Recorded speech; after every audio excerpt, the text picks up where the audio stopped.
Ladies and gentlemen, welcome to Poetry and Prose Celebrates Diwali 2022.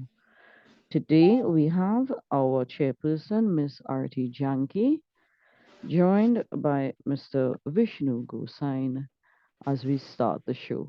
Handing over to you, Ms. Janki. Sitaram. Today we highlight Diwali, a festival that carries the universal message of the triumph of good over evil, light over darkness, and knowledge over ignorance.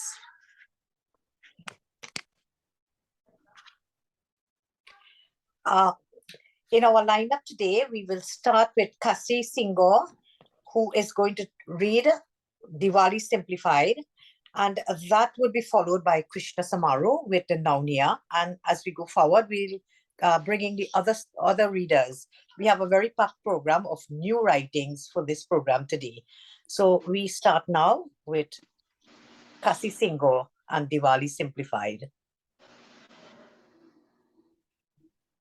Good afternoon, everyone. Host Arti, Vishnu, Krishna, Haricharan, and everyone else. Diwali Simplified. Okay, well, I wasn't expecting to be first, but let me just find it so that I can read it. It's coming up. Diwali Simplified. Diwali Simplified. I think that's something that you wrote, Arti? Yes. Right, okay. Simplified story of Diwali. Okay, so do I need to put on the video or that's all right? No problem? Can you put it on if you can? Right, so it says Simplified Story of Diwali by Arti Janki. There was once a king who had 3 wives. They lived happily together. The only thing missing was a child. By some miracle, 4 sons were born. 1 to the first queen and 1 to the last queen, while the middle queen had twins.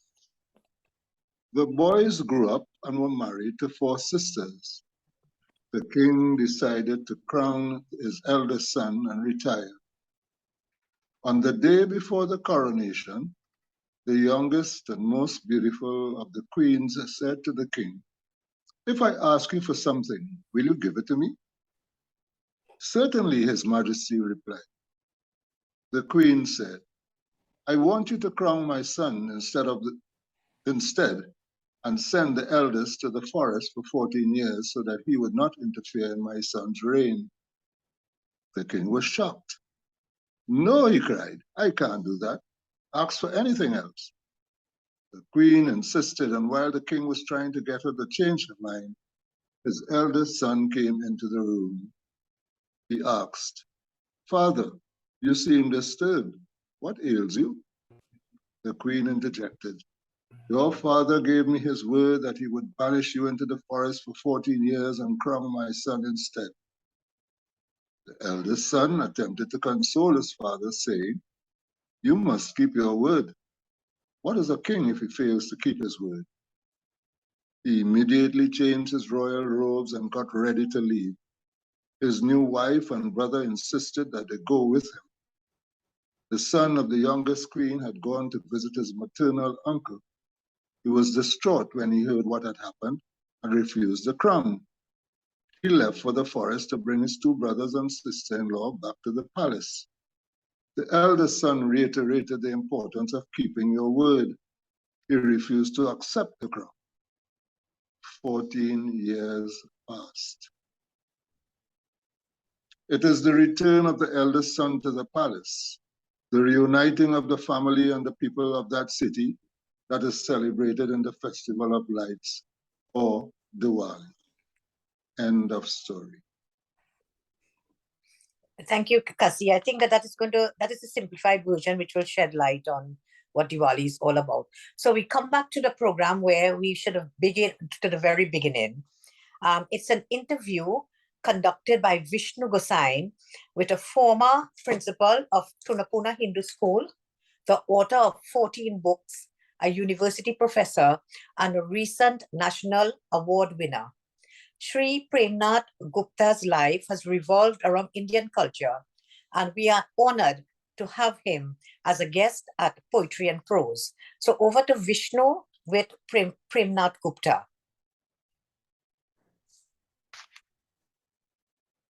Hi, Dr. G. Premnath G. Yes, Sitam, everyone. Namaste. Congratulations on your awards, man. NCIC award and a national award.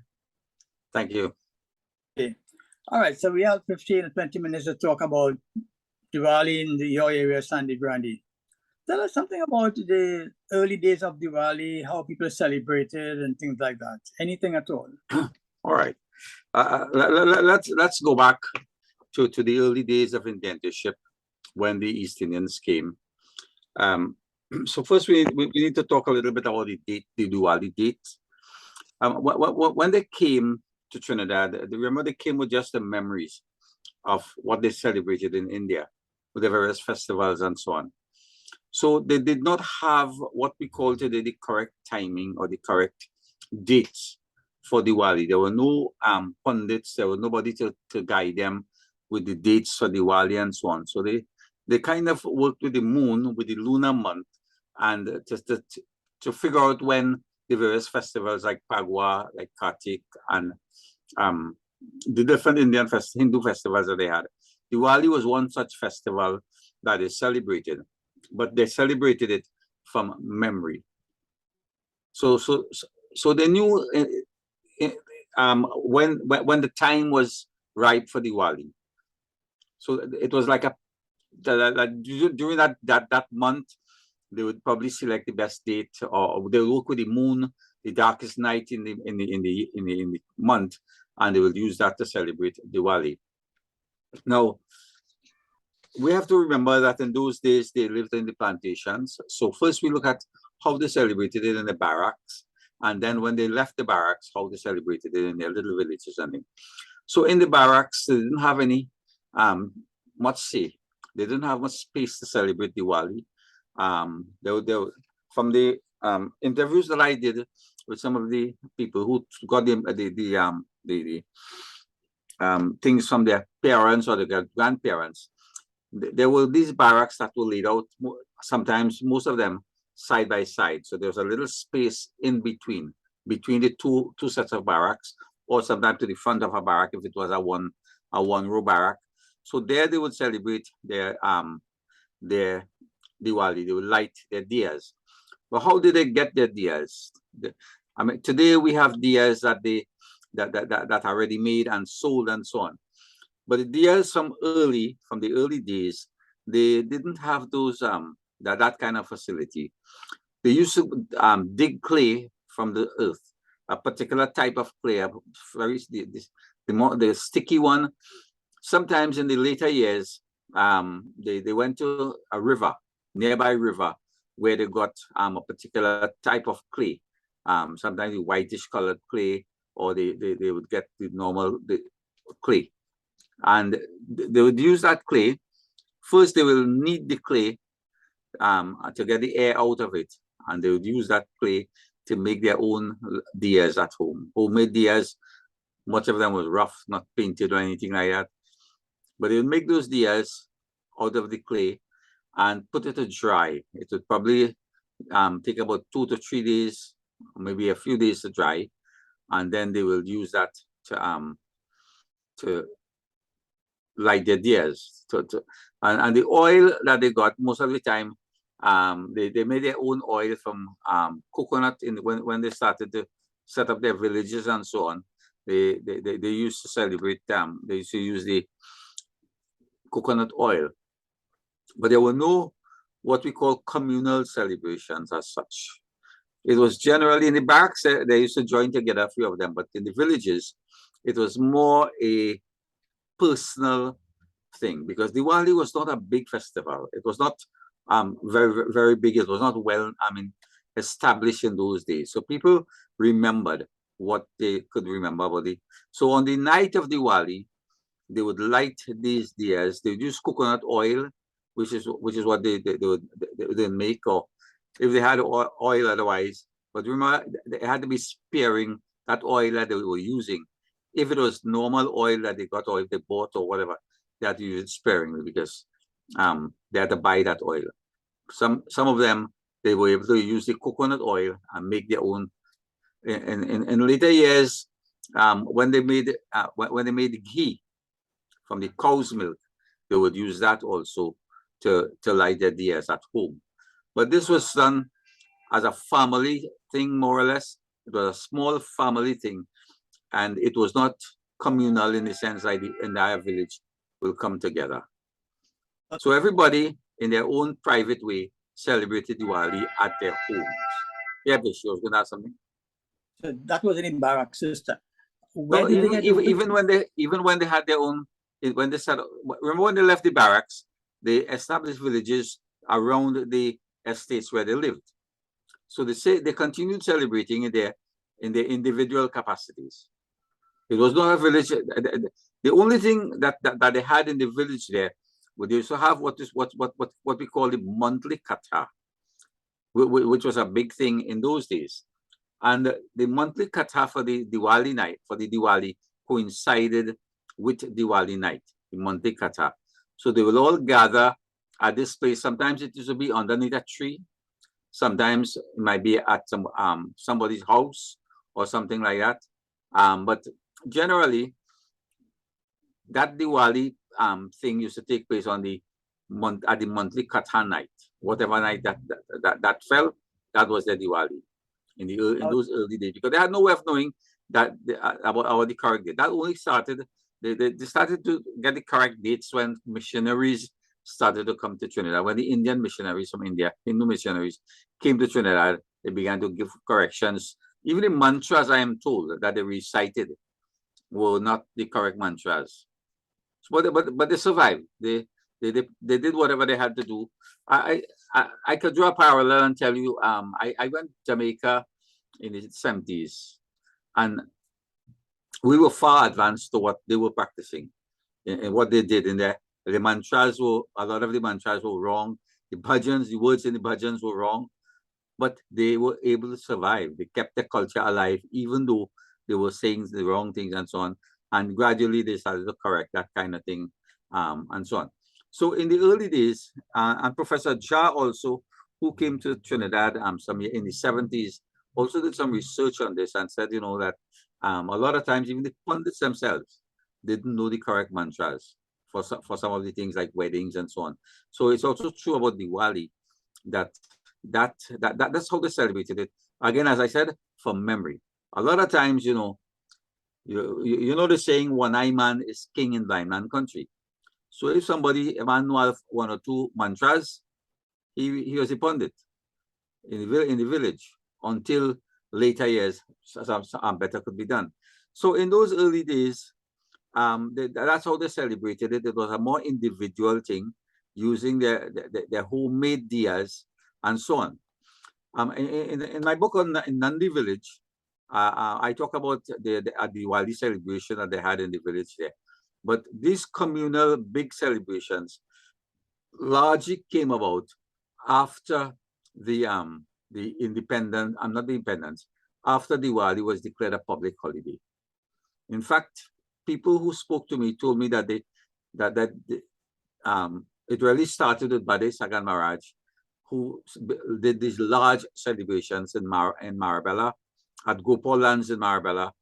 And there was one in Tunapuna here, right where the police station is opposite Palladium Cinema there. They used to have they used to have one there.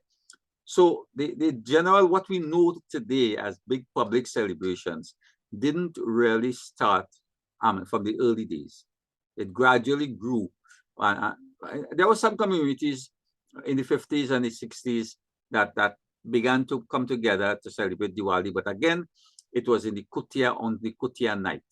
On the night of Diwali, they would celebrate it in the kutia. People would go there. They light their diyas at home, but then I can remember as a young boy wondering why are we lighting the diyas at home and leaving the diyas and going to the kutia that night, because we wanted to stay home and look after the diyas.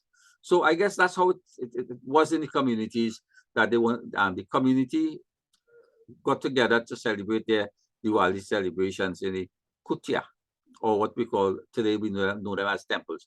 Now in those days the kutias were what you call thatch roof, mud walls and so on, with the wooden floor and so on. This was the old kutia system that they had.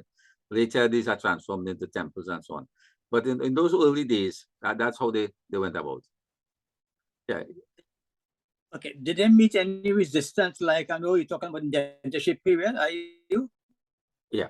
No. So did they meet any resistance, like from the overseas managers and things?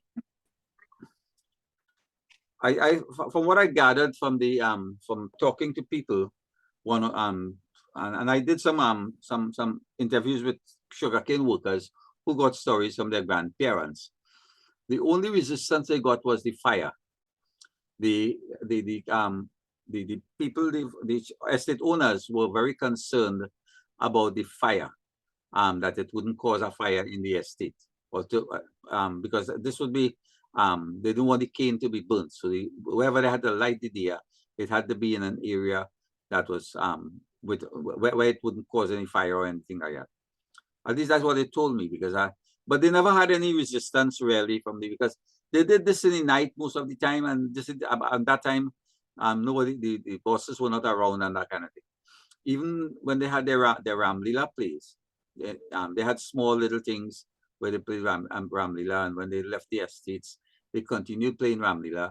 But the estate owners were very concerned also about when they had to burn the effigy of Ravan, and they didn't have any effigy of Ravan.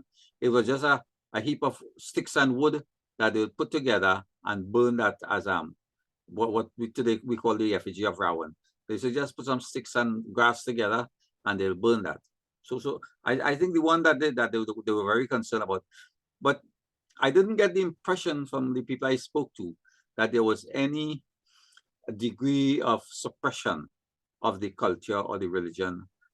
They practice what they were left to practice their religion and so on, without hindrance from the estate owners and so on. Generally, I don't think they had any real problems from what I gathered. There might have been a few cases where that happened, but generally, I don't think that there was much interference in terms of, and that's why they were able to keep their culture alive. Because even in the estates where they lived in the barracks, they were still able to practice out of work time. That is, when they didn't have work, they were still able to practice whatever they needed, in short little spurts, but nothing much. It was just probably enough to keep their culture alive in memory. But were there anything like pujas like we have nowadays? Like, every day somebody has a puja. No, from what I gathered is that they didn't have any pundits. They didn't have any pundits. But if on an estate there was someone who knew some of the mantras, they would probably do a puja. He would probably come and say, "Well, I'm a Brahmin. I'm a pundit," and he would emerge as a pundit in the area, knowing half of the mantras only and doing whatever was needed. But those things at that time kept the culture alive still. Regardless of how it happened, they were able to keep their culture alive, Rightly or wrongly, they continued. Yeah, so some of the researchers will tell you that no Brahmins came because according to the code of in India, Brahmins were not allowed to be indentured. So some of them, it is said that they changed their caste in order to be indentured and come to the West Indies, and when they came, they declared themselves a Brahmin again, and people accepted that, and so on. But I mean, there's so much talk about that, Brahmins by birth and Brahmins by boat, B-O-A-T, So the pujas and thing came later, and I mean, although they emerged some pundits like Janki Prasad Sharma and others who came knowing their mantras and knowing what to do. But he came around 1912 and so on. So this later set of indented immigrants probably were the ones who were able to put in perspective the pujas that were done. But in the early days, I didn't get the impression that they were big on the pujas, because Hinduism for them in those days was a more personalized religion, was a more personal thing, which they did in their homes, So doing a puja wasn't some of them knew how to do their own personal pujas from India, from where they came, so they continued with that. They knew what to do. They knew one or two mantras or whatever it is, so and they were able to do that, But Yeah. were there exchange between families on the estates? I mean, next on Well, like exchange of not that I encountered people, because between the estates it was difficult to move from one estate to the other, because you had to have a pass. You had to get a pass to go from one estate to the other. So except, I mean, you knew somebody, or you wanted to go to another estate or something like that, yeah, it would happen. But otherwise, unlike how the Husay was celebrated, and there was a coordinated effort with Husay among some of the estates in South and so on, I didn't get the impression that Diwali enjoyed the same kind of coordinated effort between the estates, because there were people from one estate to the other who, and most of them were ex-indented immigrants who coordinated some of those efforts between the estates and so on, to make sure that each estate would come out with Tataja and that kind of thing. Now, I don't get the impression that that happened for Diwali, because Diwali remained a very private and a very personal thing. Hinduism generally, in the earlier days, were very, it was considered a very personal thing, and even today, people tell you, I don't need to go to a temple, I could pray to my God at my home. So it remains a very, what you call, personal thing. But because of some additional Western traditions, and I am veering off a little bit, because of some of the influences of the Westernization, we had these communal gatherings taking place, some of them.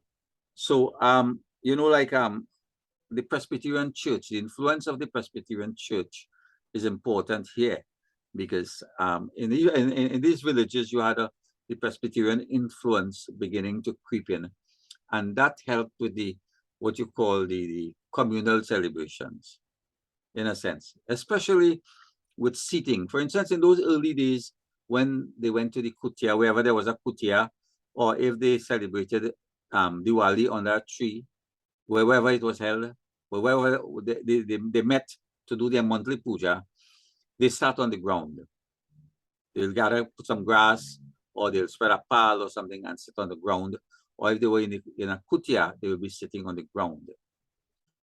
Later influences from the Presbyterian Church in particular encouraged the seating arrangements that we see today in the temples. That wasn't so. I went to Guyana in the 1970s and early 80s, and they were still sitting on the floor in those days. Now I think a lot has changed and so on. I spoke to people from India who are living in New York and so on, and they told me in India we don't have these communal gatherings where the pundit preaches to the audience, and the young ones are able to learn. And they were telling me, they're losing a lot of their people because of that system. They have their let's wrap up in about 2 minutes with the interview, please. Yeah. I know, Dr. Gupta, we can go on and talk about this, because it's so interesting. The things we don't know about. But is there a last word you want to say about? I mean, I don't know if there could be a last word. No, the thing is that we need to remember that we are what we are today because of what our forefathers preserved years ago. They preserved those traditions, they kept it alive, and we inherited that. And when we got independence, after independence, we got Diwali as a public holiday. When Diwali became a public holiday, it mushroomed into a big national celebration. Gradually, over the next couple of years, everything just changed, and the Diwali just mushroomed into a huge festival over the years. So basically, it moved from a personalized kind of thing to, once it was declared a public holiday, into a big open thing for everybody. Because before that, we didn't have people of Afro-Trinidadian descent participating actively in Diwali celebrations.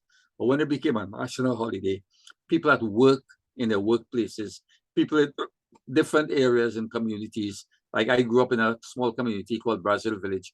And when we had our public celebrations, everybody came out and assisted.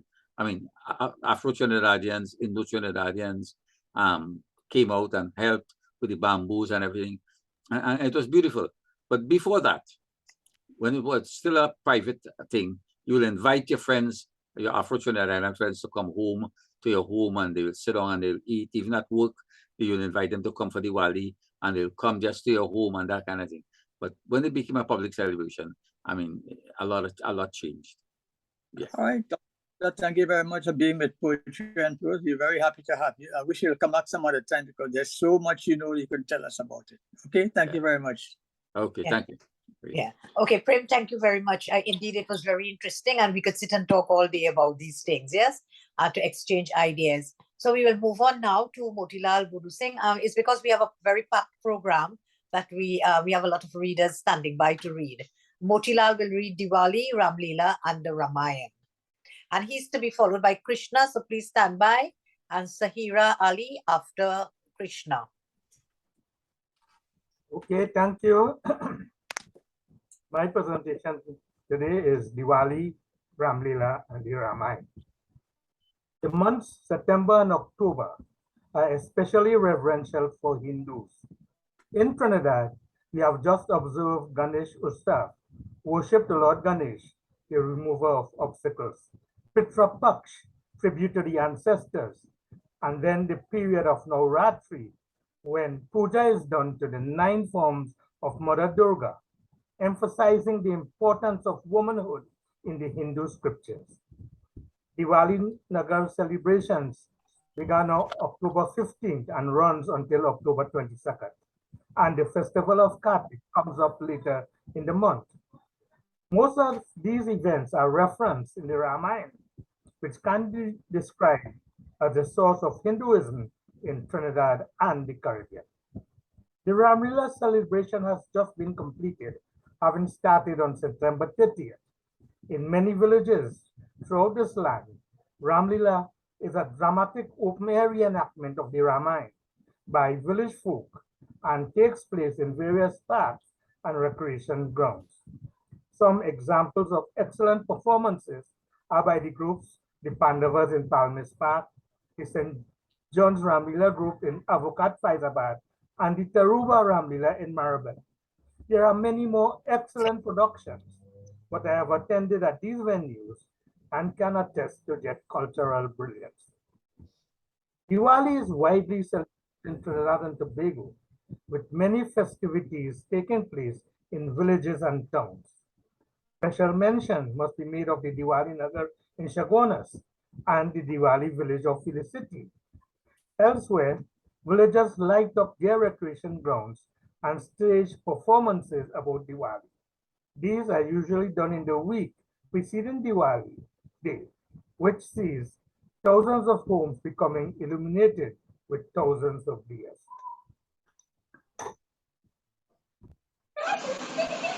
Ramleela and Diwali plays take me back to primary school at Suchitris Hindu, where Mr. Ramrup Mahabir, an accomplished exponent of the Ramayana, was the principal then.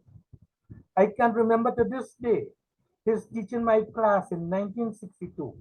This chaupai depicting Lord Rama's plea to Mother Sita to remain at home while he proceeds to banishment in the forest for 14 years. And we sang, Janak Kishori Janaki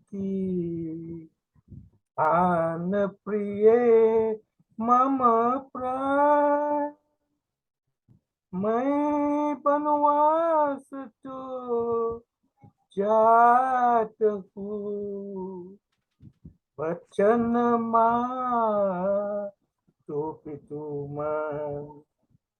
Meaning, O loving daughter of King Janak, who is dearer to me than life itself.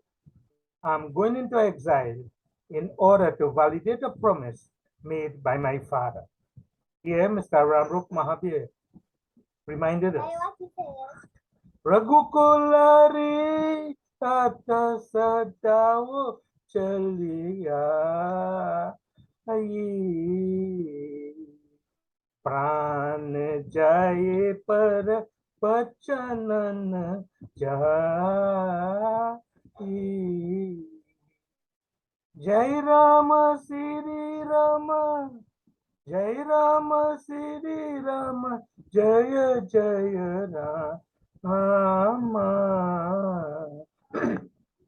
Sri Rama, Jai Rama, Jaya Jaya Rama. Which meant, may I lose my life instead of breaking a promise. Now the Chaupai continues as Rama outlines the many hardships that living in the forest would bring, as opposed to remaining in the palace. He talks about the poverty and the difficulties and the dangers from the wild animals living here. He even tried the guilt trip trick, telling her that she will gain benefits from God if she stays at home and takes care of her mother and father-in-law. But Mother Sita, who is sometimes seen as a first feminist, replies in song. Prem Pujari, He Prabhu, Kam Kare Ye Naam, Pati ke tan ke dukh sahe, Patni rahe dukh kam. पत्नी बिना पति न गति ऐसे जल बिना मछली करव पटु जैसे. Here she emphasizes that a wife's place is with her husband and vice versa, saying a husband and a wife separated from each other is like fish taken out of the water. Luxury without companionship and jewel ornaments becomes burdens to the body when one is separated from one's love. Her eloquent arguments persuades Rama to take her with him. Another scene from the Ramayana that is seldom told or enacted, but which I really love, tells of the time that Hanuman and Lord Rama's army was building a bridge from India to Lanka so that they could get there and engage Ravan and his army in battle. Every day they would put stones and rocks in the sea going towards Lanka. The work is hard and progress is slow, but little by little they are getting nearer to Lanka. One morning, Hanuman wakes up to find much of the bridge has been destroyed. He is puzzled, but continues to construct. When the same thing happens again, he decides to stay up in the night and see what is causing the destruction.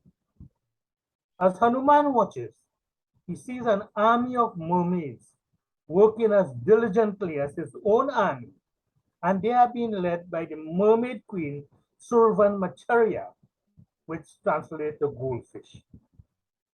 They had been hired by Ravan to destroy the bridge. Hanuman begs her to stop, but she refuses. Hanuman then tells her about the kidnapping of Sita by Ravan and began to woo her by praising her beauty. I can imagine Hanuman chutney style singing. Macharya girl, you're making me sad, but I love you real bad. But I will leave that story for another time. Eventually, she relents, and the bridge is completed.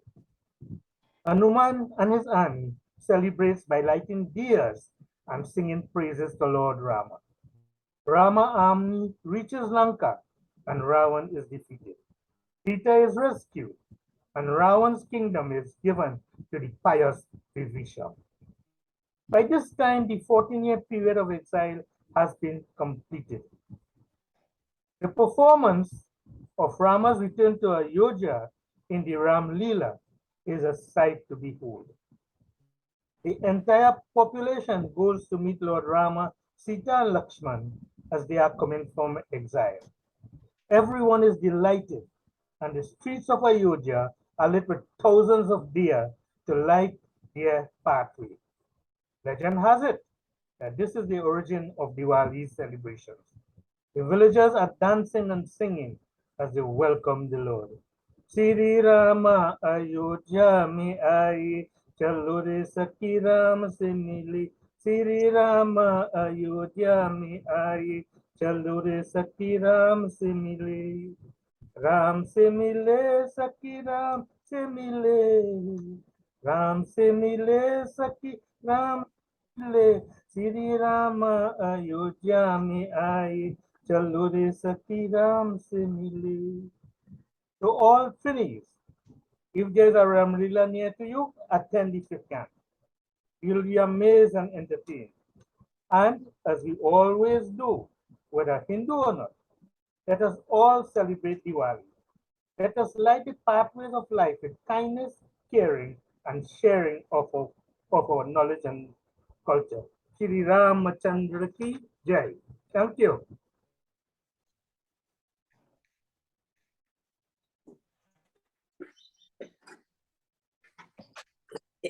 Krishna Samaru. Krishna, you are next now, please. Yes. Okay. Namaskar to all. I am going to read now, the noun. That is the female version of the now. We know the now is the one who assists the pundits and the one who used to go and extend invitations to the villagers to attend weddings and other festivals.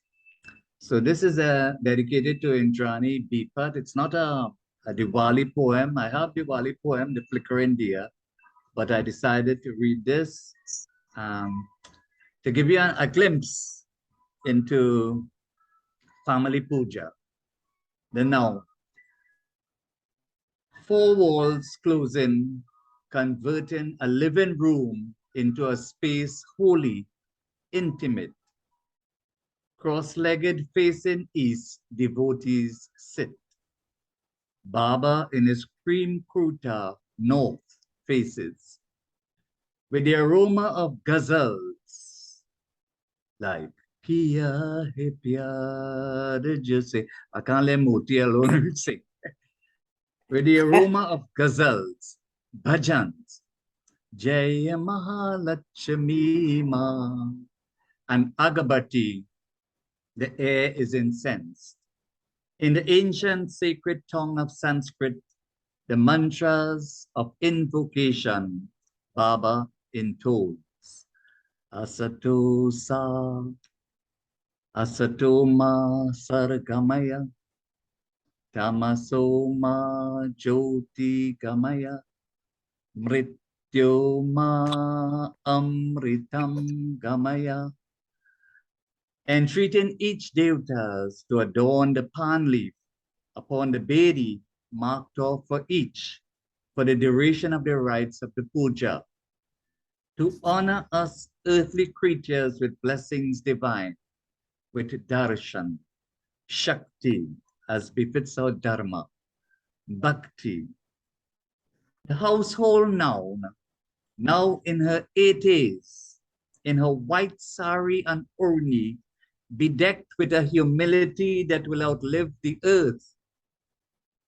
Right hand, bearers jingling, in turn serves with a graceful stoop of a wrinkled frame.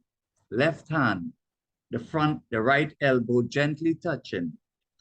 Dahi, ghee, sweet rice, panchamrit, prasad. Baba's needs anticipates piously.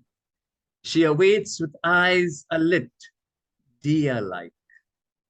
The smile across her aged frame drawn beams a radiance into the drizzling gloom of this cold December twilight evening. Prem se boliye Vrindavan Bihari Lal ki, Baba sings. Jai sings out our now.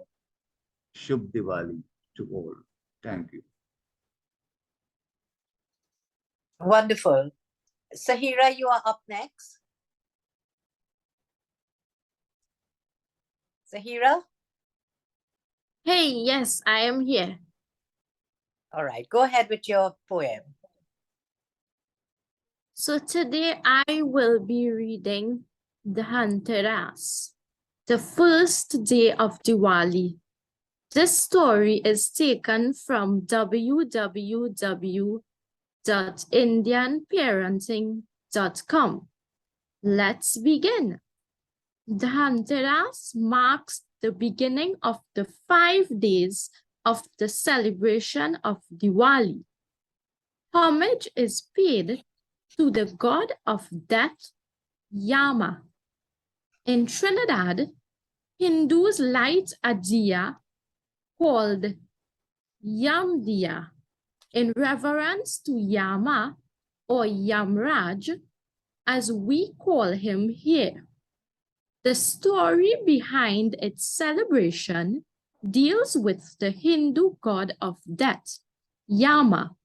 Legend has it that the 16-year-old son of King Hema was destined to die on the 4th day after his marriage.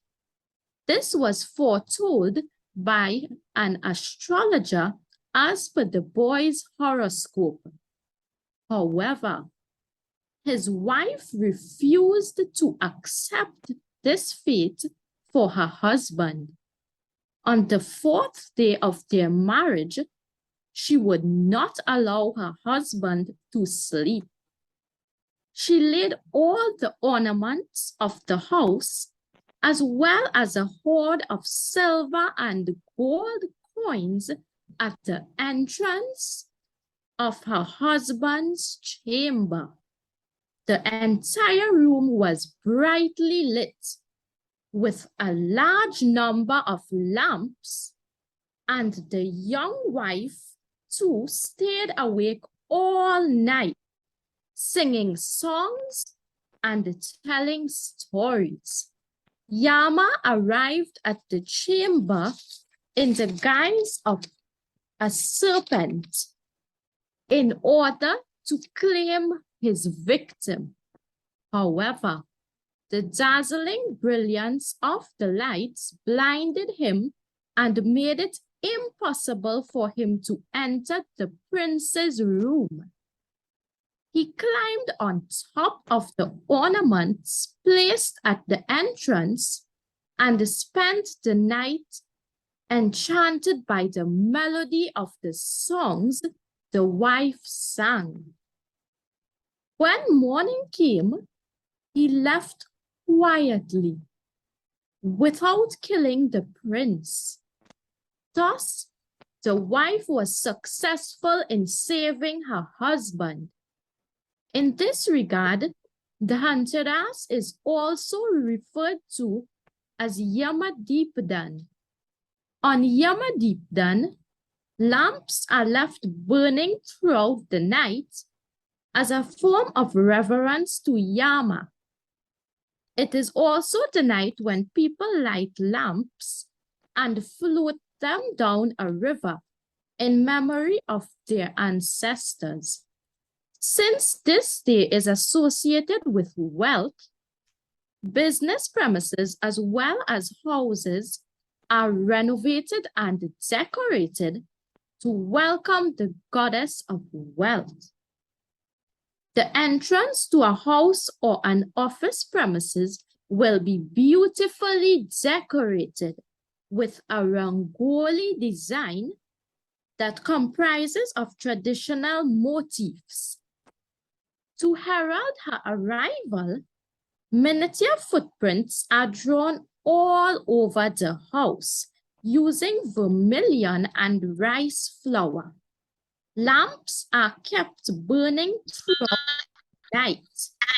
Since Dhanteras is considered to be auspicious with regard to wealth and prosperity, women in the house will make it a point to buy articles or ornaments of gold or silver on this day.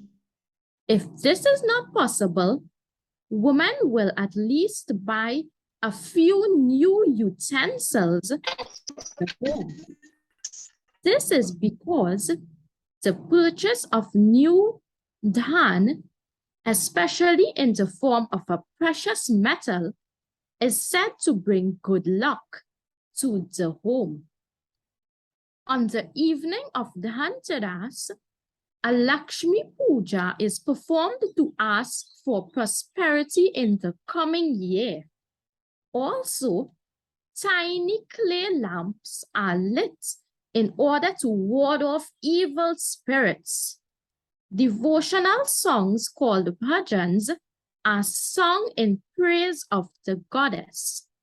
In Maharashtra, there is an added custom of Naivedya. In this custom, a mixture of pounded coriander seeds and jaggery is prepared as a traditional sweet and offered to the goddess. In southern India, cows are adorned with ornaments and worshipped on this day, as they are considered to be the reincarnation of the goddess Lakshmi. And that's how I end this story entitled The First Day of Diwali. Hope you enjoyed.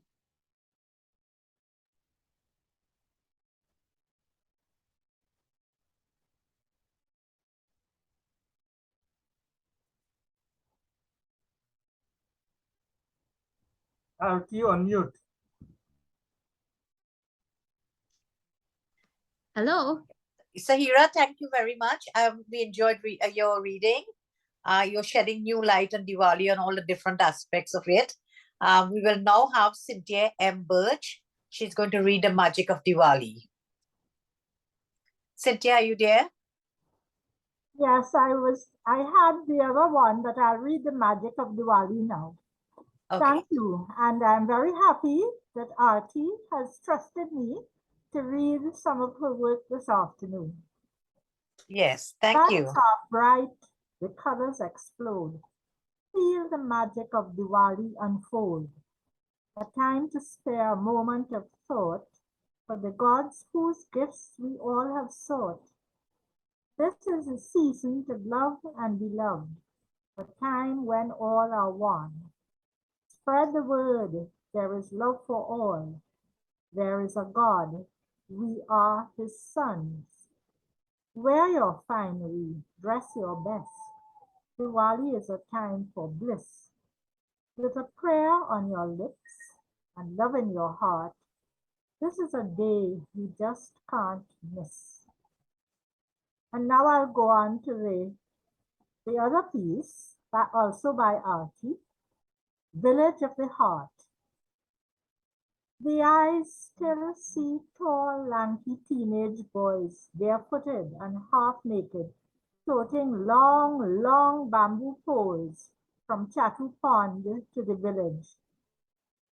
Thin, bony hands hefting heavy cutlasses, selecting and chopping the tallest, straightest bamboo from a patch. Those rough hands carving a hole to fill it with carbine, to bust at night when one of them sneaked out with flambeau and a box of matches to meet the others as soon as darkness fell. Their faces glowed with perspiration and excitement. The sound of bamboo bursting, piercing the silence and the darkness, going off like bombs with shots of light bouncing off the hills, senses heightened. Mothers' hearts thumping while sons brush off her insistent warning, ringing in their ears, wicked grins adorning their faces. The joys of scratching a match against her furious chest-thumping threat. All you're going to lose an eye, an arm, a leg. Don't do it. Dogs and cats scurry beneath beds, seeking refuge. Cattle digging their horns into the ground, ready for war. Chicken rudely awakened and restlessly falling off the trees in which they slept. Village awakened in more ways than one. The eyes still see men cutting bamboo, splitting each rod down the middle, crafting arches on which to display dozens of deers. The tiny earthen lamps with cotton wick fed by coconut oil sitting in neat rows, a sight to behold against the darkest of dark nights. Lights to welcome Rama home from his 14-year exile. Bamboo freshly cut, green and shining, planted with colorful flags flying high in courtyards. A piece of art gracing the front of every Hindu home. Bamboo turned sacred into jandis, announcing the victory of good over evil, with colors representing the deities worshipped all through the year, symbolic of protection from above. Bamboo standing tall, brother to sugarcane, greener than green, roots soaking up the water, holding the shifting land strong. Climbing to reach the sun on high heels, feather-fine leaves dancing provocatively, enticing the trees on the scenic hills, dipping into valleys, lush with greenery. Sugarcane as far as the eyes could see, as happy could be, dancing classically to the drums, climbing from the earth in waves of heat and excitement.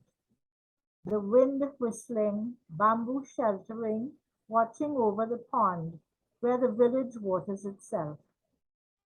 She watches from the comfort of her family clump, witness to a community growing strong. Bamboo bursting as language of unmarried boys to another bunch of their kind at strategic locations, punctuating the village, calling a start to the giant festivities of Diwali. Bamboo and sugarcane, gifts and Indian ancestry in propping up houses, hoisting tents to accommodate large gatherings, community celebrations. A gentle breeze blowing, a chill in the air, fever heightening as Diwali draws near. Thank you.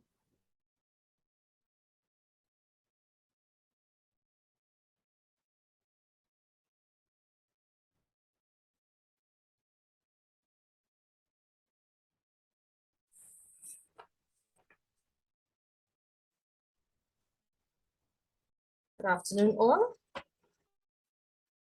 My paternal grandmother, my Aji, who came from India, was a woman way ahead of her time. She was not only the village charmine, midwife, but also the village bush doctor who prescribed herbs and bush medicines for various illnesses. She rubbed Nara and Buchet, pulled strains and sprains, and gyrate from babies to adults, curing them of various ailments. Unlike the other women who walked behind their husbands, she walked alongside. And my Aja, my grandfather, never did anything without first consulting her. She was the head of the village susu, lead singer the Matikuru, Barahi, and the Chalti celebrations, chief celebrant at the village Ramayana and Bhagwat Yagnas, one of the only women who would sing verses from the Ramayana and the adjudicator of quarrels and disputes in the village, especially between wives and husbands. She was also a great storyteller. When my Aja died at 68 in 1962, she would visit her 8 children who were married and had their own homes and children and spend time with them. As grandchildren, we look forward to her visits, for although she did not bring presents, she came with her many stories. We would gather around her, sit on a pile that was spread on the floor and listen with great joy to her tales and parables from the Hindu religious text. When relating her epics, which always had a moral lesson, she usually began with a few lines from the Ramayana. Here's how I remember her telling a story over 60 years ago. Siya Ram में सब जग जानी, करहु प्रणाम जोरी जग पानी। जय राम श्री राम, जय राम श्री राम, जय जय राम। श्री राम जय राम, जय जय Ram. Meaning, seek God in every person and treat them with respect that you will treat him. Once upon a time, there was a woman who lived in a village in India and who prayed to God every day, morning and evening. She thought continuously about him and wished she could meet him in person. On evening, she prayed intensely before going to bed. During the night, she had a dream. God appeared in her dream and assured her he would visit her the next day. The next morning, she woke up very happy singing her bhajans while making preparations to welcome him. She cleaned her house, did puja, made a rangoli at her entrance, and decorated her house with flowers. She then began to prepare food, making pasad, ladu, kurma, gulamlat, jamun, and barfi. Soon there was a knock at the door. It was a beggar, one who came regularly and to whom she always gave an honor, small coin. She was annoyed and shouted, "Not today, I am busy, come back tomorrow. I am expecting an important guest, so please keep my doorway clear." By now, she had finished making the sweets, so she took a bath, changed her clothes, and sat waiting for God while singing mantras and bhajans. प्रभु जी मेरे आओ, प्रभु जी मेरे आओ, प्रभु जी मेरे आओ। भजले गोविंद, भजले गोविंद, भजले गोविंदम। ये दुनिया है प्रभु की माया, भजले गोविंदम। भजले गोविंद, भजले गोविंद, भजले गोविंदम। ये दुनिया है प्रभु की माया, भजले गोविंदम। Meaning, come to me, O Lord, praises be to you. A little while later, there was another knock at the door. It was the neighbor's daughter who had come to play with her daughter, Savitri. She was irritated. "I am sorry, Savitri, cannot play today. Come back tomorrow. We have a very important guest who will be coming anytime. Now, please go." The neighbor's daughter walked away slowly, very disappointed. Hours passed and soon it became night, but still God did not come. She was broken-hearted and wondered how God could not keep his promises. That night, she fell asleep weeping and dejected and thinking about God. He came to her in her dreams and said, "I came to you 2 times today, but you sent me away." "No, no, no. I waited all day, but you never came. What time did you come?" God replied, "I came first as a beggar and then as a neighbor's child, but each time you sent me away." Realizing her mistake, the woman said, "I did not recognize you." God replied, "I am present in everything and everyone." Moral: like the woman in this story, we too may treat people without respect and love, yet wanting to see God. To see God, we must see him everything around us. At the end of the story, we told our Aji that the story was too short and we asked her to sing a song first. She sang. बड़े प्यार से मिलना सबसे, बड़े प्यार से मिलना सबसे, दुनिया में इंसान रे। क्या जाने किस देश में बाबा मिल जाए भगवान रे। बड़े प्यार से मिलना सबसे, meaning meet everyone with unbounded love. Who knows in what disguise you will meet God? He may come as a prince or as a beggar, you will never know. Don't ever let him leave without receiving alms. Thank you. Thank you.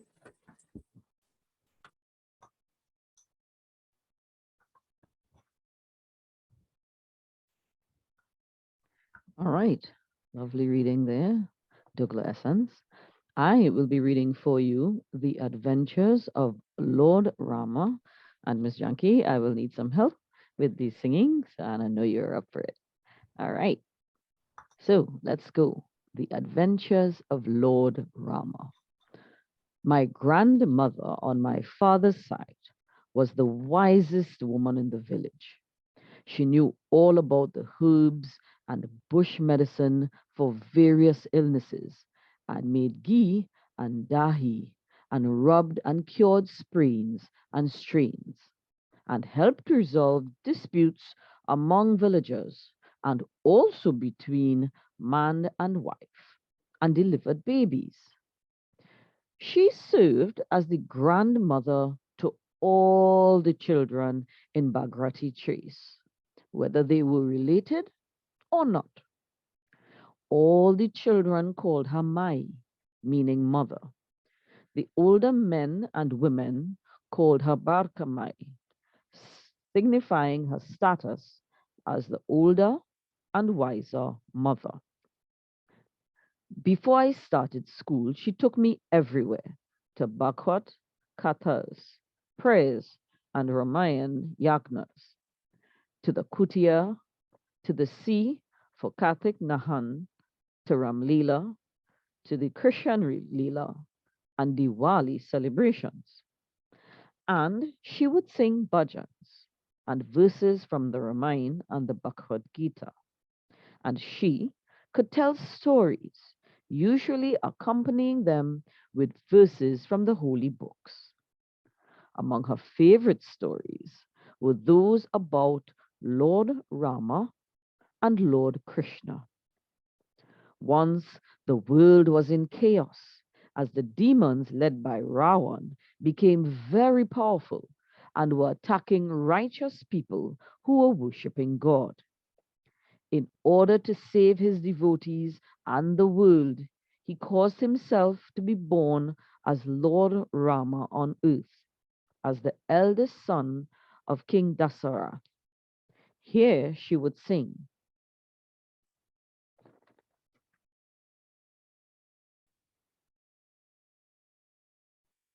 Unmute. Motilal, will you help me? Yeah, go ahead. Let's go. Yeah. Paritrana sadhunam vinashaya Pavitranam sadhuna vinashaya chatushritam dharma sansta pranataya sambhu bhavani yuge yuge. Meaning to protect the righteous, to destroy the wicked, I come to earth age after age. The story goes on. With Rama's father growing old, his wish was to make his son Rama king. However, he's reminded by one of his junior wives, Kahaki, that he once promised her a gift she has never asked for. She wants it now.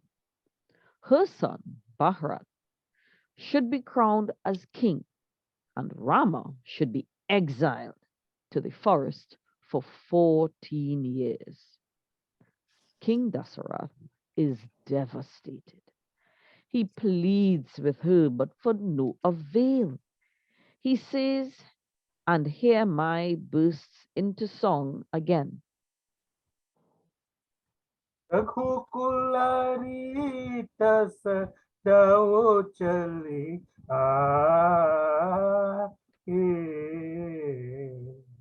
प्राण जाए पर बचन न जाए जय राम श्री राम जय राम श्री राम जय जय राम श्री राम जय राम जय जय राम श्री राम जय Ram meaning, I am descended from a lineage who keep their word. I would rather my life goes on not do so. He keeps his word. Later, he dies of grief, and Rama, his younger brother Lakshman, obey their father's vow and go into exile in the forest.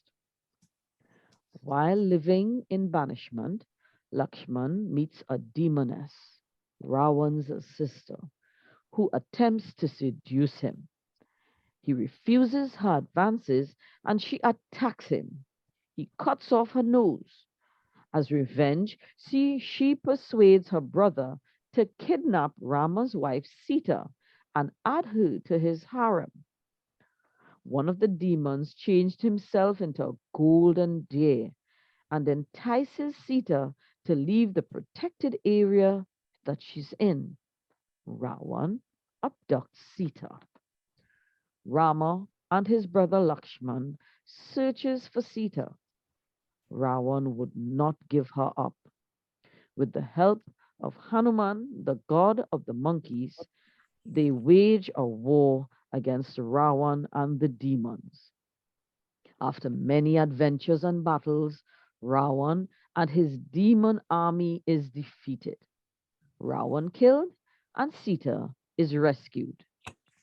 Peace and righteousness is restored in the world, and the 14-year banishment has elapsed.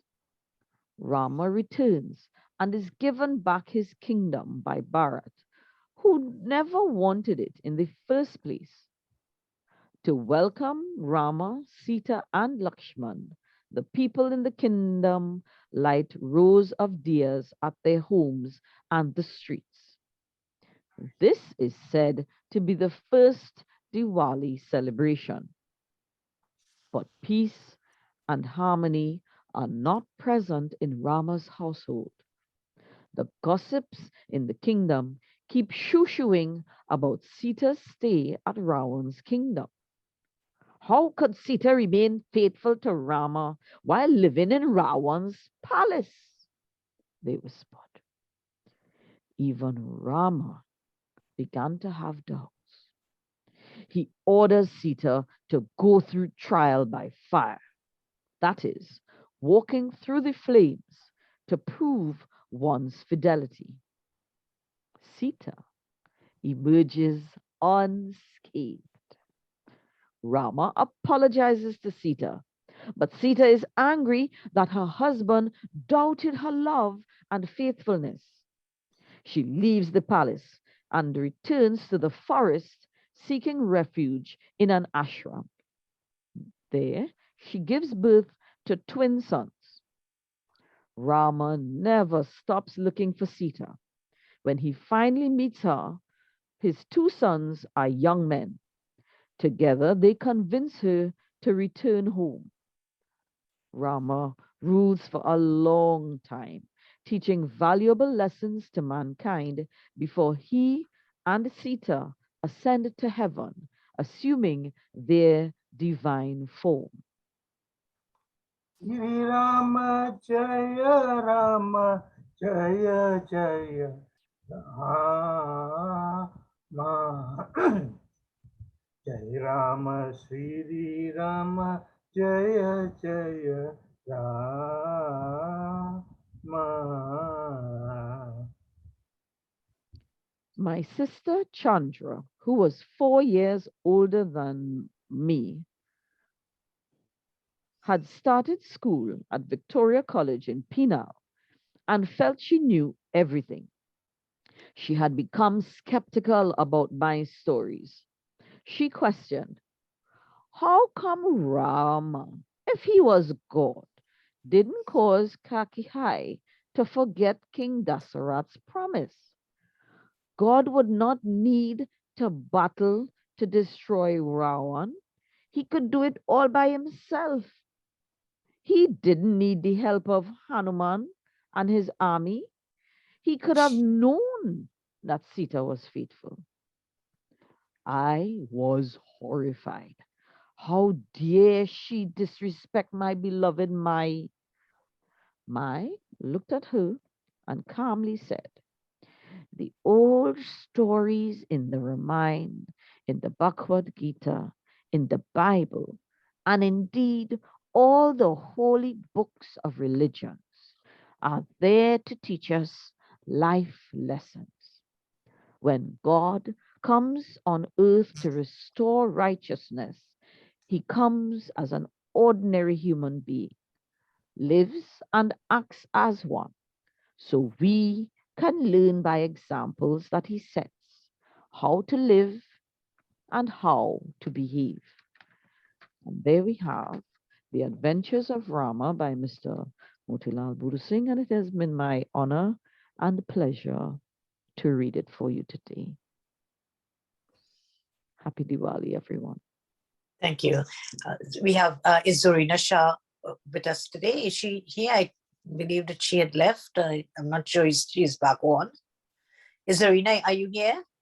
Okay, Yes, I'm here. Okay, I'm right. here. Okay. Yeah, we Yes. had a little electricity problem, Okay, so I hope we are over it.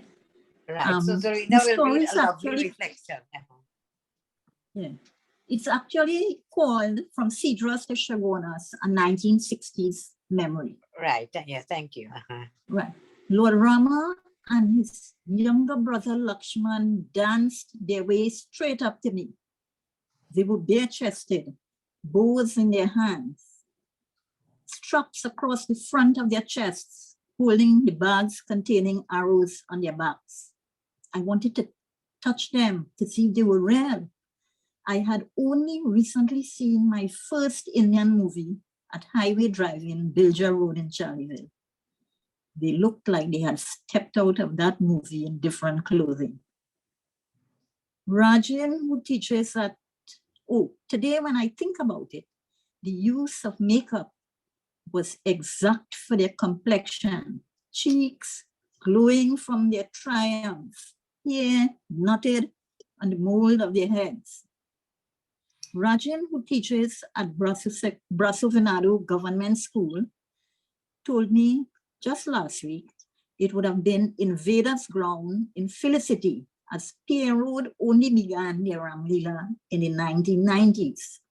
But I know it was Pier Road, late 60s, a month shy of my 12th birthday. Maybe they had stopped the performances and started again.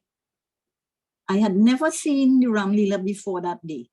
I'd seen the Jose in the Citrus Peninsula, but never the Ramlila. Strange, because our communities were dominated by those of the Hindu faith. As children, we went to listen to the katha, stretched out our hands for milk and prasad, received our tikka, sniffed the fragrance of the flowers.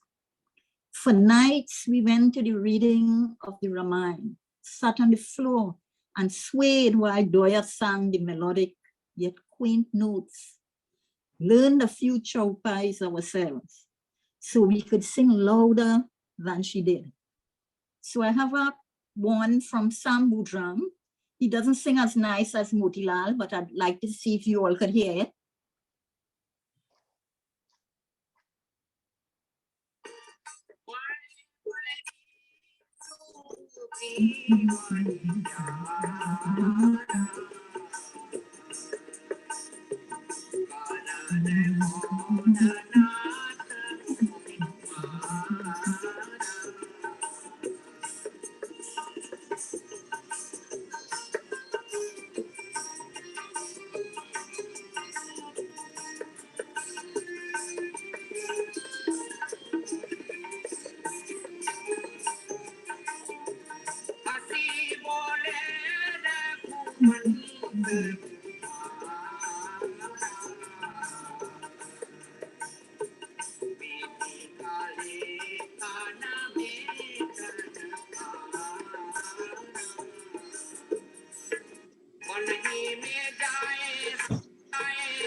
Oh, I didn't stop it in time, but okay.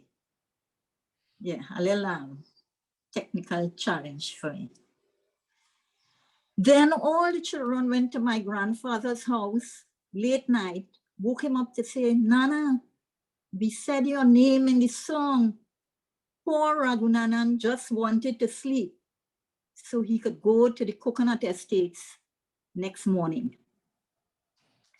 I have since seen Ramlila in different parts of the country, Taruba, Cedar Hill, Dow Village, Knox Street in San Fernando, Palmist. Working in the sugar union certainly helped.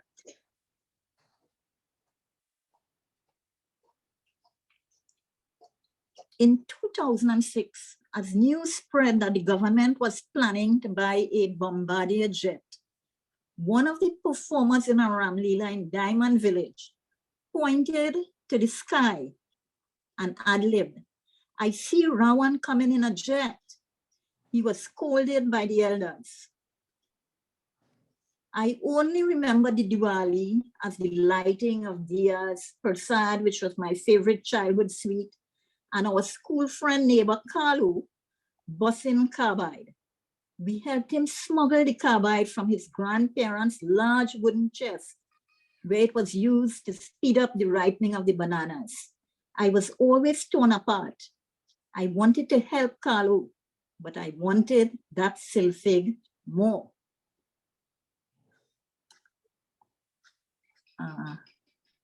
My page is not changing. Let me see if I could get it to work. Yeah, it doesn't want to change.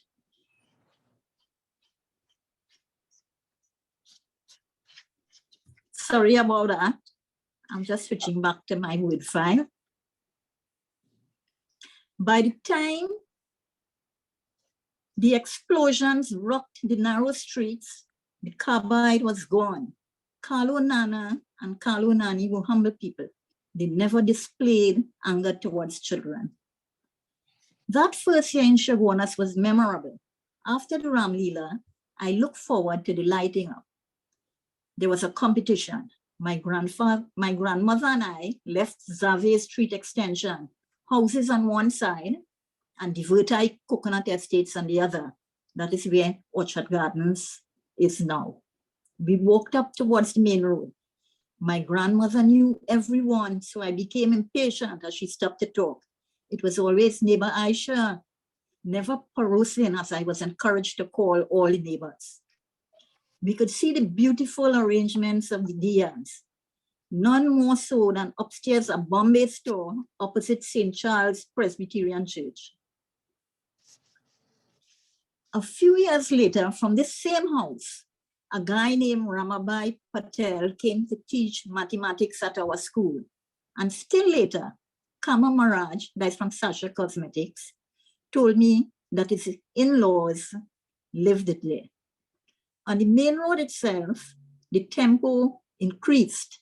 Bajnat Sports was not at the junction with Caroni Savannah Road yet. We looked west and the lights shone from almost every house in the distance, lit on both sides of the road. There was a little dark patch on the right side around Lion House, which shared boundaries with Niyamat's store and with my cousin's other grandmother, her house. But we were heading east. The main road was a real treat with Abigat, Bagwat, Bajnat, Charan stores, and a number of houses beautifully decorated. Light had come to the main road, a place I had only seen in daytime. The gates of Ayodhya were lit with diyas. People thronged the streets, people with the children, and there was good cheer. Strangely, again, I don't remember the site where Naipal's Sukhdev supermarket stands. Maybe as we bought our food stuff at Chin's shop around the corner where we lived. We walked on the back streets for the return journey down Xavier Street, stopped in front of the house where the brothers Ramchan and Sipchan lived with their families. All the grown-ups and older children sold in stalls at the market. At that house, we received cream of wheat prasad for the first time. Nice bara made with urdi. The chana much different from the one I get with my doubles now.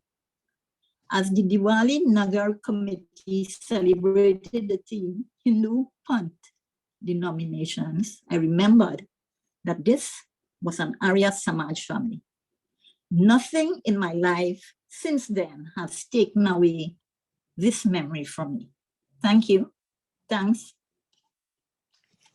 A great deal of history in the Diwali, yes? Yeah, I just wanted to do 12-year-old because it was the first time I'd gone, just once, a couple sentences. And I Right. tried to run away because I didn't like Shavonas. So I tried to run away every month.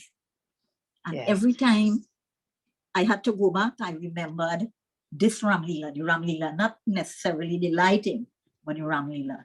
And that is what helped me for all those years. Thank you. Yeah, okay. We will move on now to Randy Ablak, and he's going to read a story from The Mic Men by Premnath Gupta. Randy? Yes. Can you hear me? Yeah, yes, you go. Okay. Good to go. Okay. Okay. The Mic Men of Trinidad and Tobago is not really a book of stories. It's really a serious piece of research, but there is a story in it which I find, absolutely entertaining. And happy Diwali to everyone. Sue Lalchan from Cedros, 88 years, who had been a mic man for over 35 years, added an interesting angle to the life of a mic man that concerned the mic man and his encounters with the opposite sex. He stated, "Another exciting thing for me in my youthful days was to observe the beautiful young girls who came out to look at the mic and to greet us. I was young and a bachelor at the time, and several of the young girls attracted my attention. And I would go back into those villages driving slowly, hoping that the beautiful girls I had seen before would come out and wave at me. Sometimes I saw them, sometimes they were not there. Then, one particular Sunday morning in 1965, I was driving through one of the nearby villages when I spotted this extremely beautiful lady who came out with her family and stood on the side of the road waving to me as I passed. I slowed down and her father asked me to play a song from Mother India. And I said, okay. Then I asked the young lady if she would like me to play a song for her. And she told me to play any song that I thought she would like. I played the song Jawan Hai Muhabbat by Noor Jahan from the movie Anmol Gadi for her and told her, this is your song. Then I played the song from Mother India for her father and as I drove off. On my return, as I neared her home once more, I played the song again for her, and she was there again by the roadside. I slowed down and asked her if she liked the song, and she said it was the best Indian song she had ever heard. After that, every time I went into that area, I played that song for her. It was like I was calling out to her, and every time she came out to the roadside to greet me, 1965. It was like that song was creating a bond between us, something I did not even realize at the time. Then one Sunday morning, when I passed, she was there standing alone at the roadside. I stopped and chatted with her, and a relationship began to develop. Her name was Shanti. A few months later, my mother asked me if after driving my mic around the whole country, I had not picked up a daughter-in-law for her yet. And after some prodding, I told her that the beautiful young lady I had seen, and if I had to marry anyone, it would be that young lady. For weeks after that, my mother kept insisting she wanted to know where the young lady lived. So one Sunday morning, I took her with me in the car when I went playing the mic along the road. And as we reached the house, I stopped, and again the young lady came out with her parents. We chatted for a few minutes, and I played that song again for her. Then we left. Unknown to me, A few days later, my mother hired a taxi and went to Shanti's home. She had gone to them with a proposal for marriage, and Shanti's parents immediately accepted, knowing that they had seen me so often in the area. But they said that they had never known that I was interested in their daughter. That's what he said. They indicated to her that it would be up to Shanti to give the final word, which she did without hesitation. I told my mother I was always afraid to talk to Shanti about anything else because her parents were always there with her. But I think that she knew that I liked her, and I sensed that she had some feeling for me. So when my mother told me she had been to Shanti's home to arrange my marriage, I was speechless. I could not say a word. I was astonished. It was a shock to me. I went and I touched my huge blue Mike's funnel and said, "Thank you. You not only brought me happiness with music, but you have brought me a wife." We were married soon after, and we had 8 lovely children, all girls. Thank you.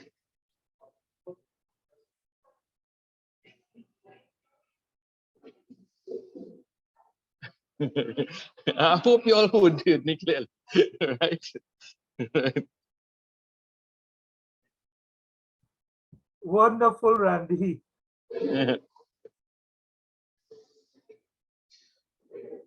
Mute Arti. Arti on mute.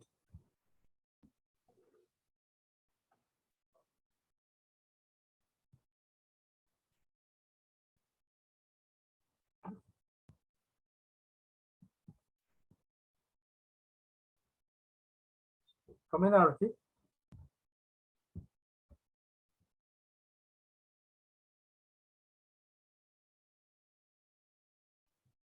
Arti, please unmute.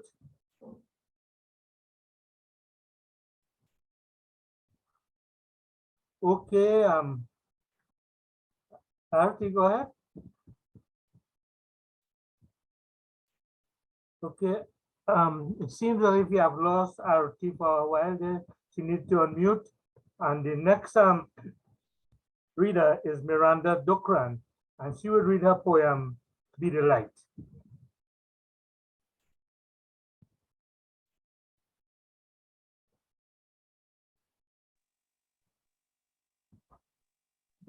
Is Miranda here? Miranda, are you here? If not, we can go on to Mr. Harry Charan, and he's standing by. Let's go.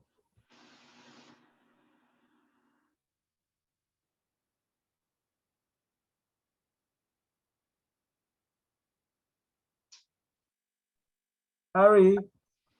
Hello? Yes, yes, Harry, you're up next, please. Are you hearing me? Yes, loud and clear. Okay. Is it my turn? Yes, Harry, please. Yes. Namaste. Shubh Diwali and Diwali greetings to all of you. I have been given 2 poems to read. I hope I shall have time to read them. The poems are by the poet T.K. Bihari. Here goes the first one, Diwali. Little earthen lamps glittering and flickering in the evening sky. See them dance as they make their way, bringing gladness in every way. The moon and even the stars have given way, for now these diyas rule for the day. The disappearing darkness is not to be here, for the brightness of the lights is everywhere.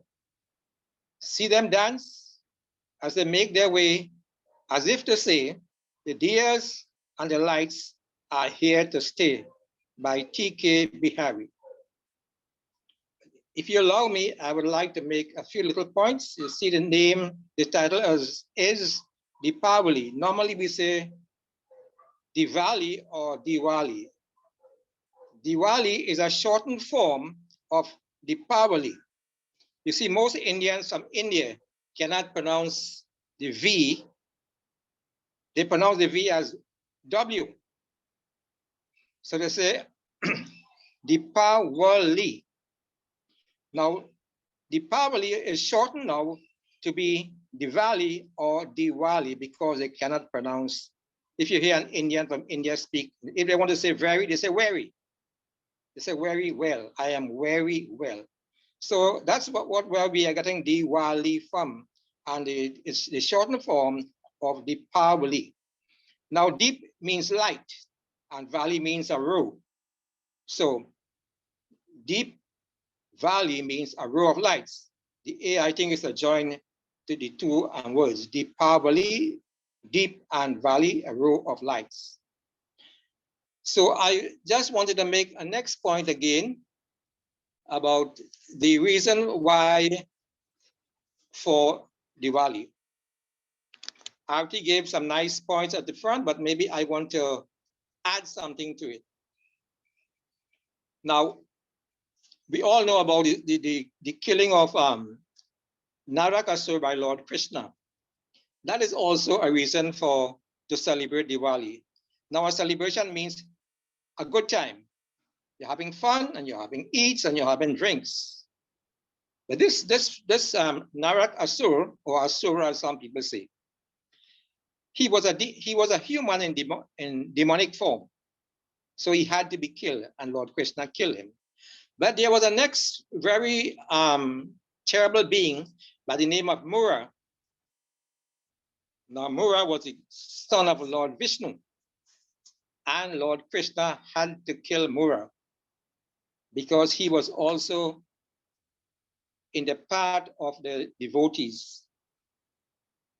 So Mura was a very powerful being, and he had to kill Mura all by himself. He could not kill Narakasur and Mura together because they were too powerful.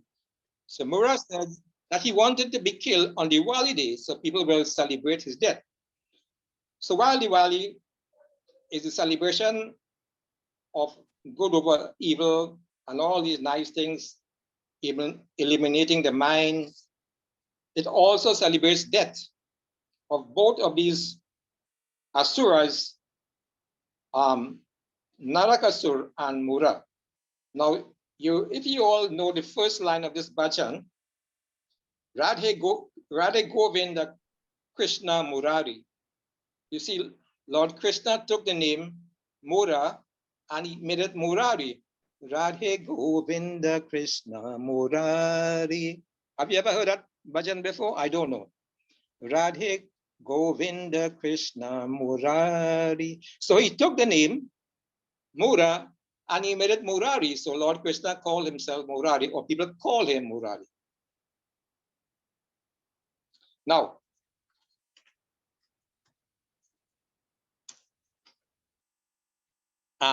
it was spoken, somebody spoke about the Yam Dia, which is supposed to be lit about 6 o'clock this evening. It is said that the god, Yamaraj, will pass over your house or near to your house this evening. And if he sees the deer, he will pass, and there will be no death in your house for this year. So it's the reason why we light the Yam Dia, or people say Jam Dia. Well, it's really from Yamaraj, the god of death. So we must not forget to light this dia, one dia this evening, somewhere at the back of your home. It's really supposed to be the southern section of your home. So one more point I'd like to make before I move on to the second poem is that we celebrate Diwali, and we are thinking about wealth. In ancient times, it was not like that. It was because of health. You know, in north of India, where this celebration originated, it was winter time in the month of Kartik. The month of Kartik, which is equivalent to our October month. And it was on the 13th day of that month in India called Kartik. It was winter. And you know, winter, in the months of winter, nothing grows. The trees shed their leaves, bears go to hibernate, And I don't know if we evolved from bears. Maybe we have that tendency in the cold months to sleep a lot. So it was a time to pray for good health. It's the reason why originally Diwali was celebrated for the health of the people of India at the time. I think people have forgotten that. But now it has evolved. Everything is evolving from health to wealth. So we say, of course, the goddess of wealth is Mother Lakshmi. We say, Om Krim Shrim Lakshmi Bhyo Namaha. That's one of the mantras that is recited at this time. Om Hrim Shrim Lakshmi Bhyo Namaha. You see, in northern India, I'm hearing the word Rama. In northern India, we say Ram. If you come further south, you say Rama. If you go further down south, you say Raman. And if you go deep south, you say Ramana. So people say Ramayana. That's from people from the south. I would say Ramayan. The same way I would say Mahabharat and not Mahabharata. And we say Om Asato Masad Gamaya. I say Om Asato Masad Gamaya. I drop the E. So those are the few points I wanted to point out. So let me go to this, if I have time, go to the second poem again by T.K. Bihari, The Flame. Of course, Diwali is about us. Deep power, the rose of lights. So Bihari writes again, distracted by idle words and mindless thoughts. The flames flickered as it struggled to remove the darkness. But the very darkness he fought, an idle soul found in the heart of the flame. The moon too suffered similarly in the quest to brighten, to cheer up those around. But the idle soul found a dark spot in the heart of the moon. Do not let idle minds deter you from your course of duty. Like the flame and the moon, continue to share your effulgence unreservedly. Let your light shine brightly. Let your life, bring joy and happiness to all. Of course, the poet is T.K. Bihari. So, it's one or two points that I have made. Maybe you did not hear these before. And one of them is Lord Krishna slaying the son of Lord Vishnu, who was Mura. Therefore, he took the name Murari. Okay, thank you, Harry. Yes. Arti, are you back on there? You wasn't hearing you. You're not hearing me? No, Arti wasn't hearing Arti. Arti. I am next. I am going up next year.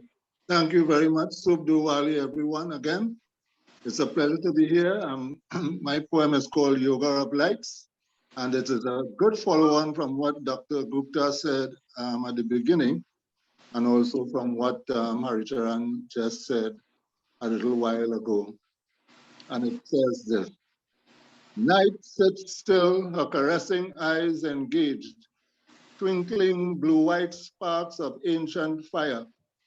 Her handmaid dances to jungle rhythm of wrist and ankle jewelry in timeless waves, breaking on kurtas, dhotis, lengas, cholis, foams of sacred happiness, velvet spirits whisking away defilements in healing virtue, exchanging samosa, lapsi, chivda, alutiki, excitement and joy on red lips, fragments of puja flags, feet, bamboo, stalk, cane fields.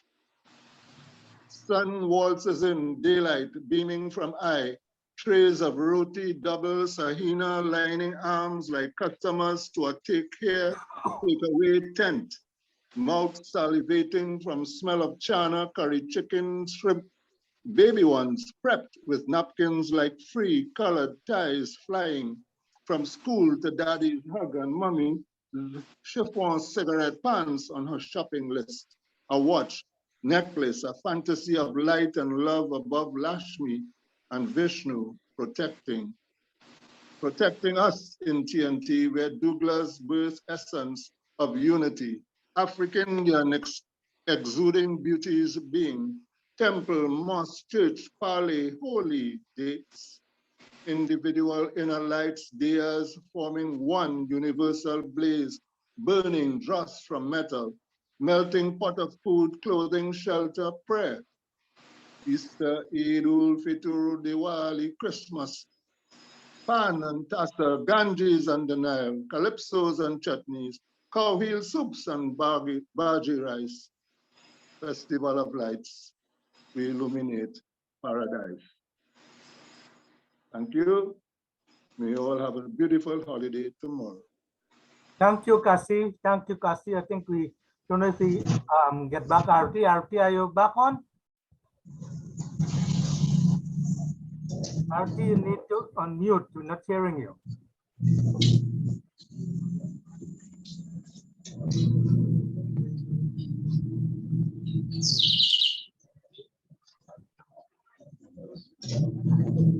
Arti, we're not hearing you clearly, so I think I will just try to fill in here. Okay, if Miranda, are you here? Miranda, are you here? Okay, if Miranda is not here, we have Heather Laltu Ferguson. Heather, are you ready to read? Already there. Okay, Heather, thank you. I know you have had a lot of things to do today, but thanks for coming in. You said 2:30 and you was at 2:31. So here goes Heather Laltu Ferguson. Okay. My piece is entitled Diwali at Home and Abroad, A View from the Diaspora. As a child growing up in Penal, I looked forward to all those hallmark events that punctuated my country childhood. Along with Christmas, there was Diwali, the festival of lights. We kept a box of diya in the pantry just off the kitchen where we stored items for special events. How excited my cousins and I would get when the box was pulled out to prepare for this wonderful event. We would help place the wicks in each and watch as my father pour oil in before lighting them. Thereafter, they lined the banisters of the front gallery and twinkled down the front steps in a spectacular vision. All up and down the main road, other houses were also lit up.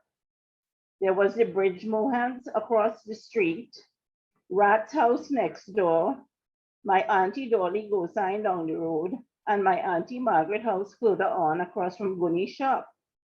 The whole neighborhood looked like a magical fairyland. Directly across the road was the house of Ramdas Sadhu, his son Andrew, and family. Mirroring our own house, the lights there were a celebration of their Hindu faith and the customs which accompanied it. It did not matter that we were Christian and they were Hindu. A real mutual respect existed between these two houses, where we exchanged assistance in times of trouble and celebrated together in the good times. My grandfather had been baptized as a Christian at the Susumacha Church in San Fernando by the Canadian Mission when he was just a child of 5 years of age. Before that, he had come to Trinidad from India as a Hindu.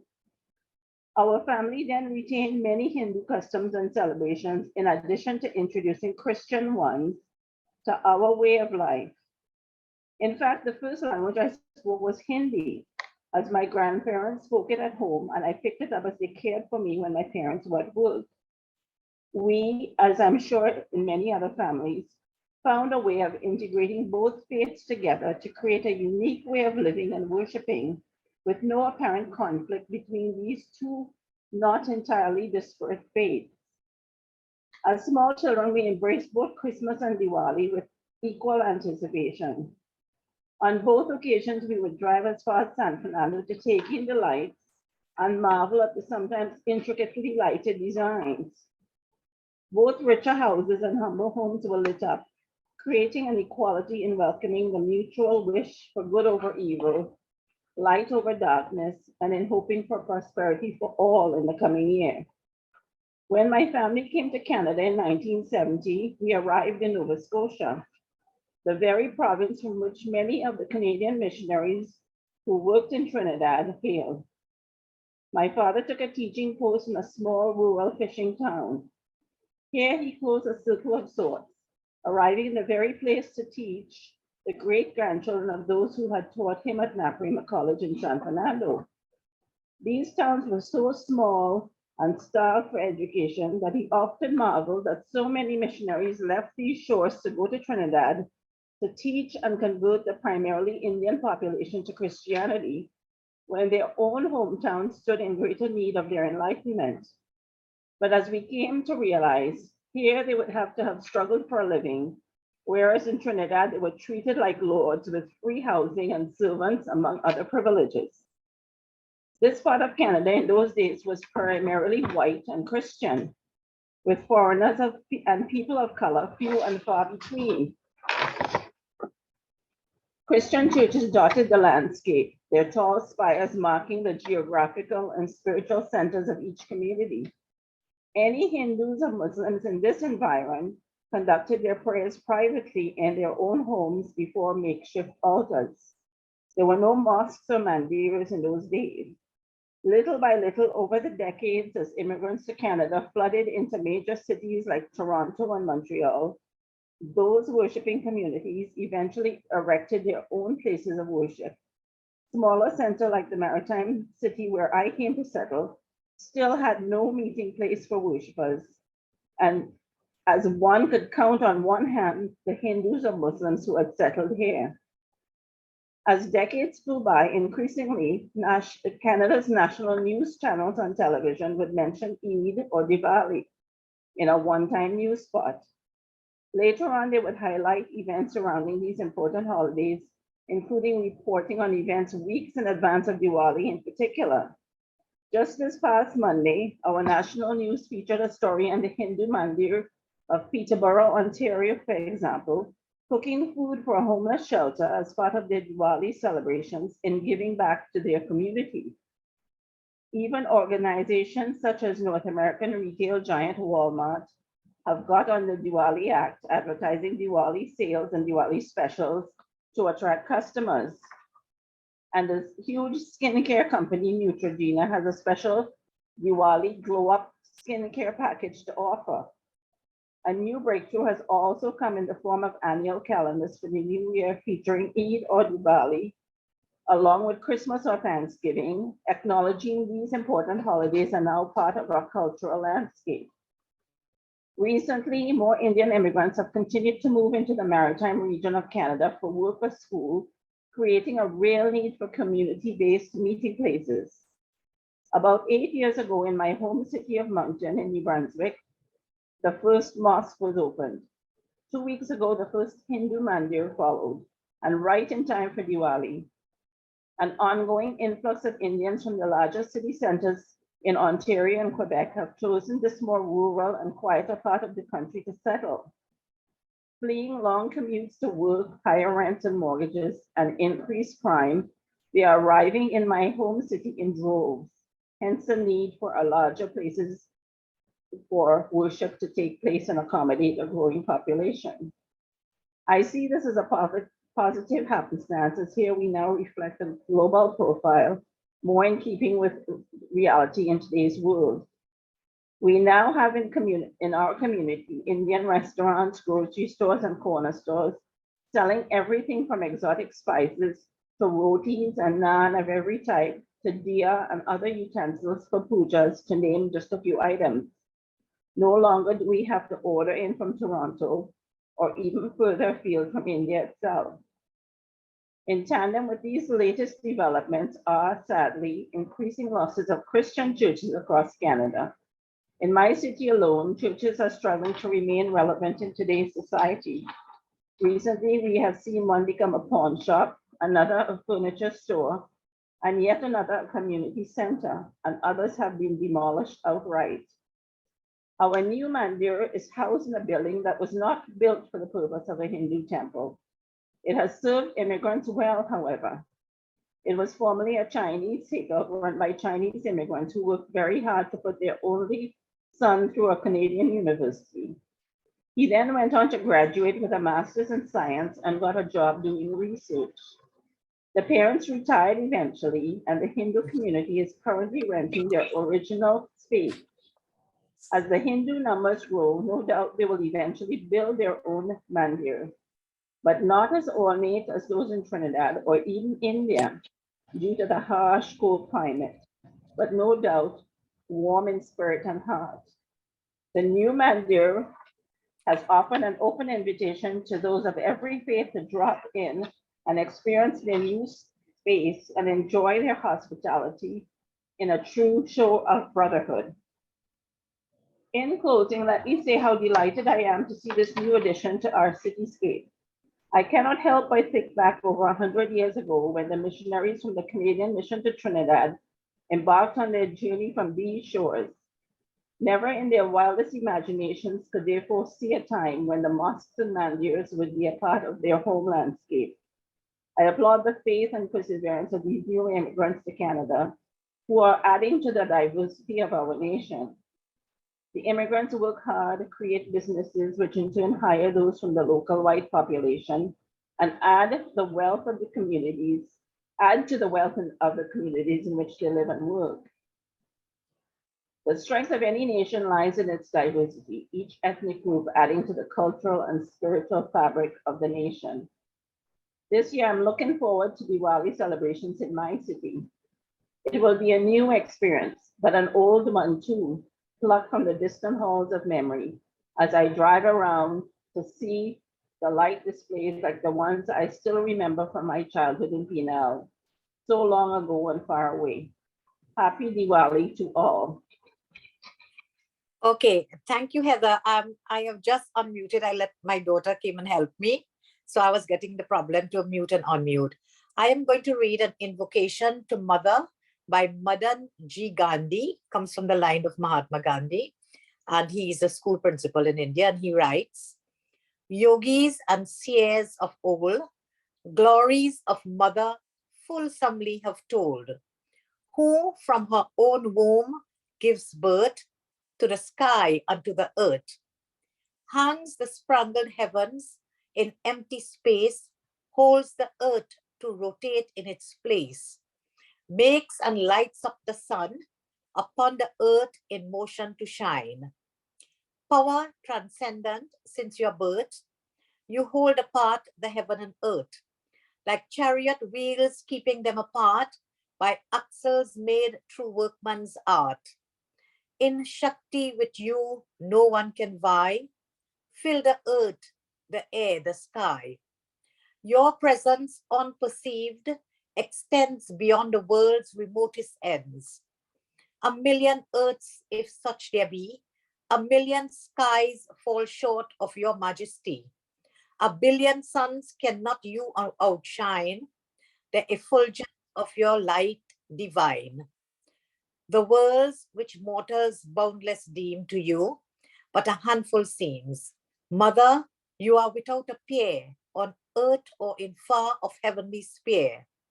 To you, God, such matchless powers adorn, that you without a foe is born. You are the Lord of Lords, adored by men, worshipped by gods. The cycling times which wear away, all else to you not a jot decay. You shine on in primal force, while countless yugas run their course. Unvexed by cares or fears or strife, in serene bliss flow on your life. With faith we claim your grace divine, the mother you are, we but your progeny. Thank you. I know we have come to the end, but I think I see Alisa Janki is also here and she was listed to read. Alisa, are you here?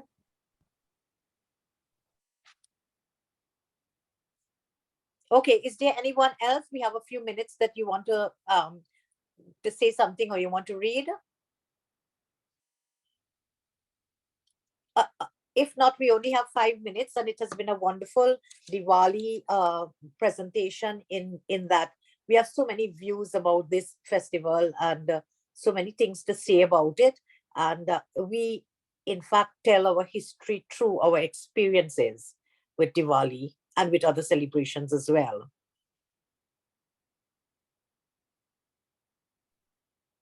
I would like to Hi. thank Dr. Gupta. Or somebody want to say something? Go Yes, ahead. yes. Before you go, I wanted to say thank you to Mr. Narayan, Mr. Haricharan Narayan, because he clarified a couple of things to me, because I've always wondered about the pronunciation of the words, and he went through the whole cycle from north to south and how it changes the way the words, the same words, are being said. So I'm deeply appreciative of that addition that he's made to my knowledge with regard to Indian culture and Hindu culture specifically.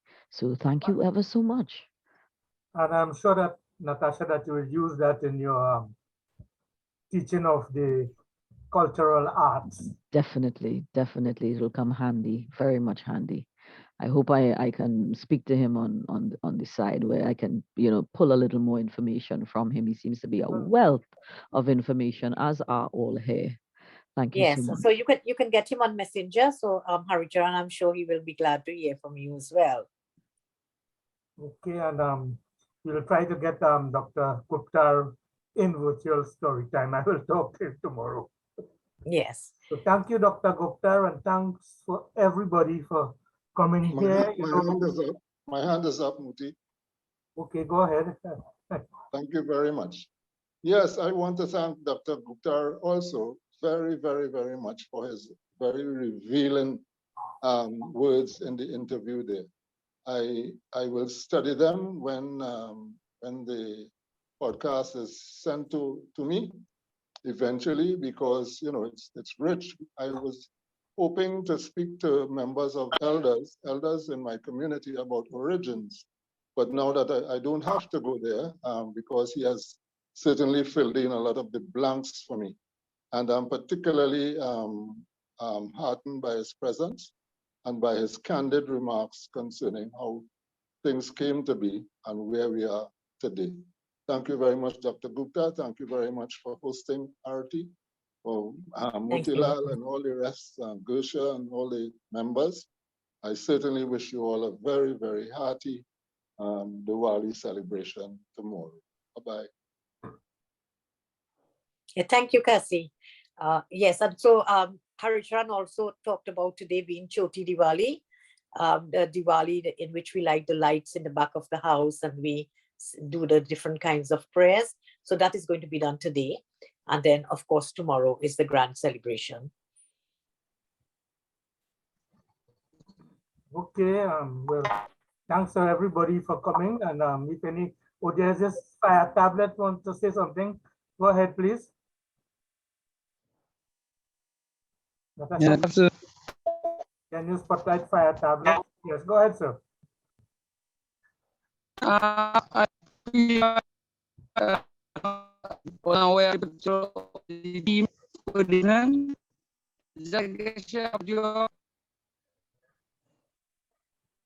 Okay, sir, we can hardly hear you. Yeah, the voice is not coming through. It's not coming across. Thanks for joining us, and continue to log on to this Zoom, because we are here every fortnight. So thank you. Thanks to everybody for joining today. Gersha had rehearsed her speech, her pieces, and she must be disappointed that she didn't get to do that today, but she was called out to work. So once more, thanks everybody, and as usual, we will post the video of the event, and I will send it to everybody. Okay, anybody want to say anything before we close at free? We'll continue the conversations on the comment section of when you make the posting. So on Prose and Poetry page, we'll continue to talk some more. Okay, thank you. And Shubh Diwali to all, and thank you very much for joining us today and all of your contribution. And thank you. And I want to just remind all members and writers that our next meeting would be on the 30th, that's Sunday, where we'll be doing a Halloween special. So bring on your Halloween stories, your scary stories. Thank you.